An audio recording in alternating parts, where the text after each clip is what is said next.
Hello guys, हजुरलाई स्वागत छ मेरो मिनी ब्लगमा। इट्स मेरी सानी। हामी चाहिँ यसो घुम्नलाई जाँदैछौँ सफारीमा। सानी र म। सानी चाहिँ अगाडि बसेकी छिन्। यो चाहिँ सानीको हल्का पोज।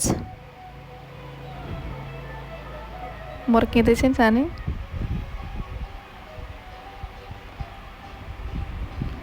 अनि यहाँ चाहिँ सफारीमा सानीले गफ लाउँदैछन्, स्कुलमा हामी यस्तो गर्छौँ भनेर, लन्च टाइममा यस्तो यस्तो गर्छिन् अरे। अनि त्यो सुनाइरहेको थियो मलाई सानीले।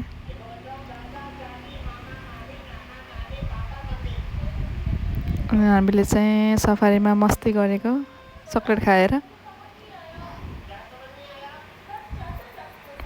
सानी चक्लेट खाँदैछन्। यो चाहिँ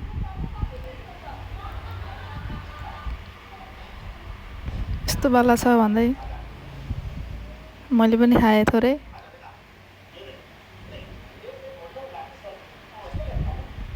अब फेरि घर आएपछि चाहिँ सानीलाई राधा बन्नुपर्ने अरे। राधा बन्ने टाइम कहिले छ तर राधा बन्ने भनेर रुएर अलिअलि होइन, त्यही भएर यहाँ राधा बनाइदिएको मैले।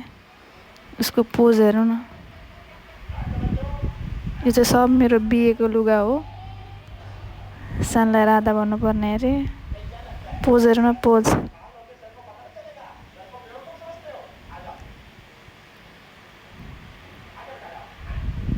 यस्तो यस्तो पोज दिइरहेछन्। यस्तो गर्छु भन्दैछन् सानीले।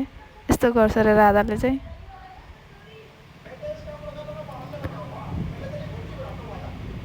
यस्तो गरेर पोज हुन्छ अरे राधाको बस्ने पोज। यति भन्दै मेरो सानो मिनी ब्लग यहीँ टुङ्ग्याउँछु। By by.